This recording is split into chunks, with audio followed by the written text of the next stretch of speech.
Le vendredi 3 novembre, Ewan Henke a fait un interminable hangout. Près de 4h30 de ratiocination sénile. Après 2h52 de soliloque, la connexion de Henke a été interrompue. Ses deux invités, Waldeck et Québec Flat, se sont retrouvés seuls. Ils ont alors dialogué entre eux et avec le chat. À 3h43, Waldeck s'est confié. Moi, j'étais diplômé comme traceur numérique. Voilà, je décrivais les formes de bateaux dans une société de construction navale. Bon, donc au niveau de géométrie, j'ai quelques notions qui sont pas négligeables. Non, vraiment ? Waldeck aurait des compétences pas négligeables en géométrie ? Bon, d'accord. Et voyons voir si c'est bien le cas, avec, pourquoi pas, un exemple simple. Et c'est Waldeck lui-même qui nous propose, une demi-heure auparavant, un exemple de géométrie globuliste qui ne fonctionne pas. La taille de l'ISS, la Station spatiale internationale, lorsqu'on la photographie ou qu'on la filme. C'est ISS.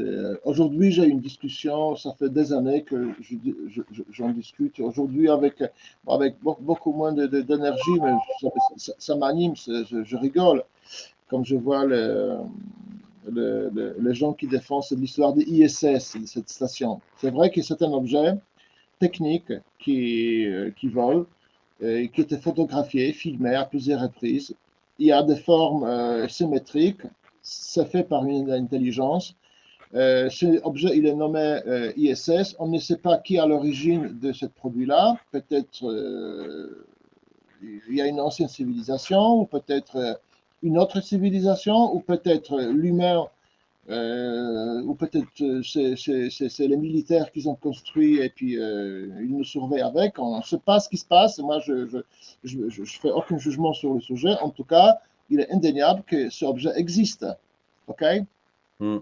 Euh, ou peut-être c'est un hologramme. Je ne sais pas. Je n'ai aucune idée. On appréciera les acrobaties de la pensée de Waldeck. C'est un objet technique qui existe, c'est indéniable. On l'observe, on observe ses formes, mais on ne sait pas ce que c'est. Un objet militaire, un objet d'une ancienne civilisation, un objet d'une autre civilisation, un hologramme. C'est un peu confus tout cela. Alors même qu'il existe une hypothèse bien plus simple et rationnelle. C'est une station spatiale construite par les Américains et les Russes avec la participation de l'Europe, du Canada et du Japon. Mais ce genre d'hypothèse simple, c'est justement ce que les platistes ne peuvent pas admettre. Bon, allons plus loin en écoutant les deux compères.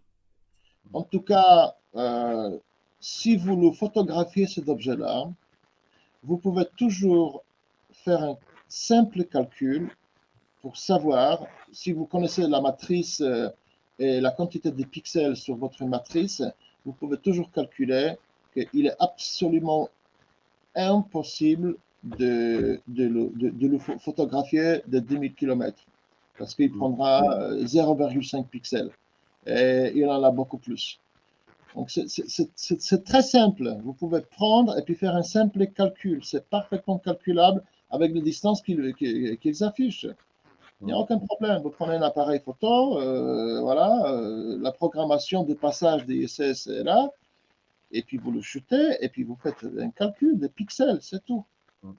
C'est très simple. Et il n'y a rien qui colle. Les distances ne collent pas. C'est mathématique. C'est la géométrie. On ne peut pas mentir. Donc, ou c'est la mathématique ne marche pas, ou la réalité et les distances de l'ISS sont faux. Ou la distance, ils disent que c'est 109 mètres. 109 mètres de longueur. Et puis, en fonction de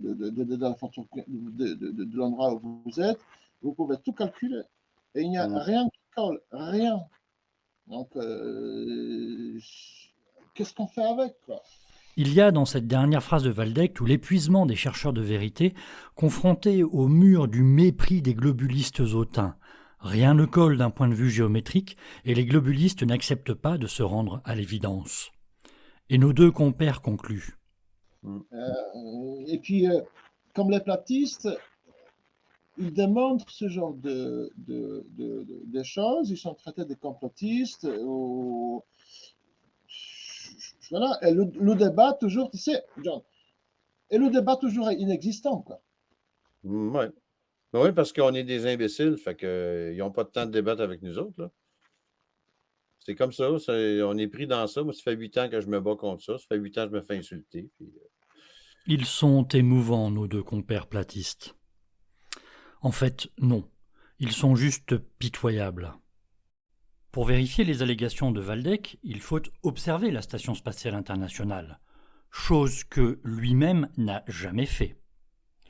Le plus simple, c'est lorsqu'elle transite devant le Soleil ou la Lune. Dans le cas du Soleil, on l'observe très facilement. Elle est en contre-jour devant le disque de notre étoile.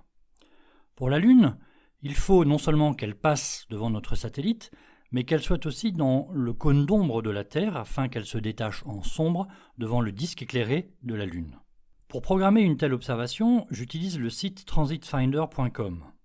En entrant mes coordonnées géographiques, le site calcule, en fonction des éléments orbitaux fournis par la NASA, les jours et heures où je peux observer de tels transits à proximité de mon domicile. Et je dis bien à partir des éléments orbitaux fournis par la NASA. Lorsque Waldeck déclare, ouvrez les guillemets, on ne sait pas qui est à l'origine de ce produit-là, fermez les guillemets, on sait qu'il ment sciemment. La prévision des déplacements et donc des observations se fait à l'aide des seuls éléments techniques orbitaux fournis par la NASA. C'est ainsi que ce site prévoyait un transit lunaire de l'ISS à moins de 20 km de chez moi pour la nuit du 5 au 6 novembre, très exactement le 6 novembre à 0h, 20 minutes et 32 secondes. J'ai donc choisi de me rendre à Champsella, sur le parvis de l'église de ce petit village qui surplombe la vallée de la Durance à presque 1200 mètres d'altitude. Pourquoi le parvis de l'église ? Parce que l'espace est plan, mais surtout parce que j'étais à 300 mètres environ de la ligne de centralité du transit. Autrement dit, la Station spatiale internationale allait passer quasiment au centre du disque lunaire. Et, par conséquent, le transit serait le plus long possible à observer, avec 1 seconde et 4 centièmes.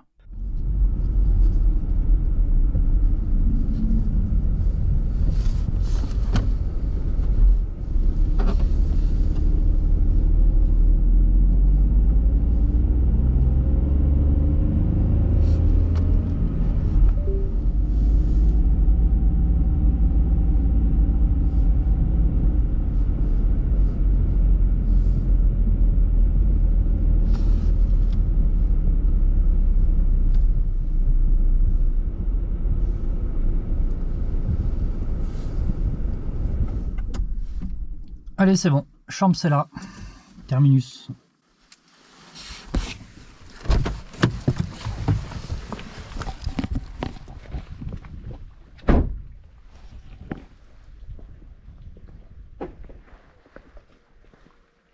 Alors, c'est pas terrible.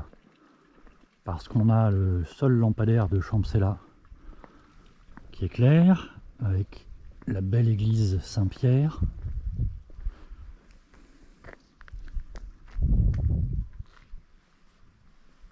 Dans le ciel, on voit parfaitement la Lune et Jupiter. Il y a 2-3 petits nuages. Et on a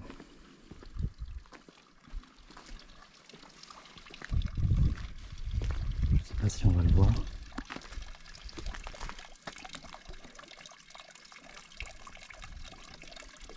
Voilà. La borne en hommage au livre mythique de René Daumal, Le Monde Analogue. Le matériel que j'utilise est le suivant. Un télescope Skywatcher de formule optique Maksutov et d'un diamètre de 127 mm. Un appareil photo Canon EOS 80D en mode vidéo Full HD. Le tout sur une monture azimutale automatique AZ-GTI, toujours de la marque Skywatcher, pilotée par mon téléphone. Pour un transit solaire, j'utilise en plus un filtre adapté. La combinaison Max 127 et Canon EOS 80D offre une focale résultante de 2400 mm environ. Le disque de la Lune ou du Soleil avec 1,5 degré de diamètre apparent environ dépasse légèrement le cadre de l'image ou du film. Et ce jour-là, le samedi 6 novembre 2022, à minuit, 20 minutes et 32 secondes pétantes, l'ISS est bien passé au centre du disque lunaire. comme à chaque fois que j'ai tenté ce genre d'observation, pourvu, bien entendu, que la météo soit favorable. Il y avait un gros nuage, mais il est parti. Superbe. Et voilà, pile à l'heure. Contrairement à ce qu'a dit Waldeck, l'ISS n'est pas photographiée ou filmée à plusieurs reprises. Non, elle est filmée ou photographiée systématiquement lorsqu'on est au bon endroit au bon moment. Comme j'ai filmé à 60 images par seconde et que le transit a duré 1 seconde, j'ai donc 60 images pour lesquelles je vais pouvoir faire des calculs. En fait, j'ai 53 images car la Lune n'était pas totalement pleine, mais gibbeuse à 93,3%. Je vais donc pouvoir vérifier si, comme le prétend Waldeck, Et il n'y a rien qui colle, la distance ne colle pas. C'est mathématique, c'est la géométrie, on ne peut pas mentir. Contrairement à ce que prétend Waldeck, je n'ai pas besoin de connaître la matrice de mon capteur, autrement dit le nombre de photosites qui composent le capteur. 24 millions de photosites puisque mon capteur mesure 6000 par 4000 pixels. La seule chose qui importe, c'est de connaître la taille du fichier vidéo. J'ai filmé en Full HD, soit en 1920 pixels par 1080 pixels. Sur les images, la Lune mesure 1183 pixels de diamètre. Pour connaître le diamètre angulaire de la Lune ce 6 novembre à 0h20, j'ai regardé les données des éphémérides du site de Xavier Jubier. À l'heure de l'observation, le diamètre apparent de la Lune est de 31 minutes 15,39 secondes d'arc. Autrement dit, un tout petit peu plus d'un demi-degré. Avec ces deux données, je peux connaître la taille angulaire de la Station spatiale internationale. Sur mon chapelet d'images, l'ISS mesure en moyenne 28 pixels. Une règle de 3 me donne une taille angulaire d'environ 43,39 secondes d'arc. La précision au-delà de la virgule, et même la précision à la seconde d'arc, est illusoire, car la limite de résolution théorique de mon télescope est de 1 seconde d'arc environ. Je retiens donc la valeur de 44 secondes d'arc, qui est remarquablement proche de la valeur calculée sur le site Transit Finder, 44,99 secondes d'arc. Voici donc un premier point sur lequel Waldeck se trompe. Maintenant, je vais mesurer la taille en mètres de l'ISS. Pour cela, il faut que j'obtienne deux données supplémentaires. Ma distance au centre de la Terre et ma distance à la Station spatiale internationale. Comme la Terre est un ellipsoïde de révolution, ma distance au centre de la Terre varie avec ma position en latitude. Dans la région de Briançon, à Champcélas, je suis quasiment à 45 degrés de latitude nord. Le modèle WGS84, qui décrit mathématiquement la forme de la Terre, fournit une valeur de 6367,49 km. Et je suis moi-même en altitude à 1193 mètres. Je suis donc au moment de l'observation à 6368,7 km du centre de la Terre. Il me faut connaître l'altitude de l'ISS par rapport à cette ellipse de référence. Cette donnée m'est fournie par plusieurs sites. Ici, je constate que le 6 novembre 2022, la Station spatiale internationale était située entre 417 et 417,5 km d'altitude. Je retiens la valeur de 417 km d'altitude. Au moment de l'observation, le site Transit Finder et le site des éphémérides de Xavier Jubier m'indiquent que le centre géométrique du disque lunaire était situé à 40,60 degrés au-dessus de mon horizon. Je connais donc l'angle entre le rayon terrestre qui passe par ma position d'observation et la direction de visée de la Station spatiale internationale, 90 degrés plus 40,6 égale 130,6 degrés. J'ai donc obtenu un triangle quelconque pour lequel je connais deux côtés et un angle. Pas de souci, c'est de la géométrie et Waldeck, nous a-t-il dit, est compétent pour suivre la démonstration. Ici, c'est le théorème d'Al-Kashi pour un triangle quelconque qui va m'être utile. Sur le site Calculis, j'entre ces valeurs et j'obtiens une distance entre ma position et la Station spatiale internationale de 615,97 km. Je peux maintenant aborder la dernière étape de la démonstration, qui est encore plus simple. En effet, je peux mesurer la longueur de la Station spatiale internationale, soit la longueur de la barre transversale qui supporte les panneaux solaires, sur mon chapelet d'images.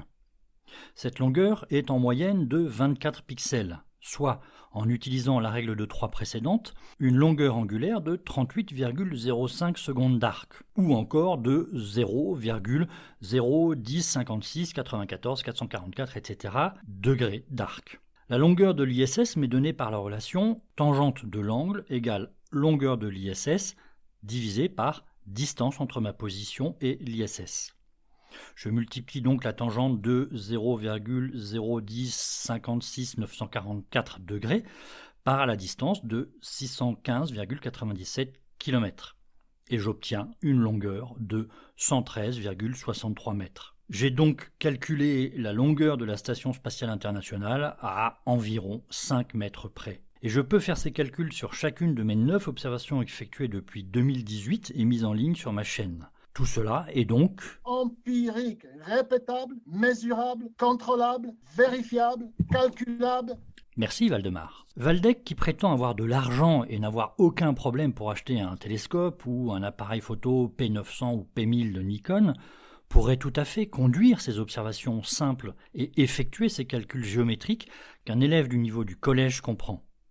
Cela lui éviterait de se ramasser en beauté après avoir prétendu, contre toute évidence, que ses compétences en géométrie étaient, ouvrez les guillemets, pas négligeables. Mais pourquoi Waldeck le platiste n'observe-t-il pas le ciel et ne fait-il pas de géométrie appliquée ? Peut-être parce qu'il est trop occupé à insulter ses interlocuteurs. Donc c'est comme ça la science, ça tourne vers une religion et puis soutenue par des crétins qui vous disent que c'est compliqué. Voilà, si c'est compliqué, c'est pas pour vous, vous êtes trop con pour comprendre. Circulaire. Voilà.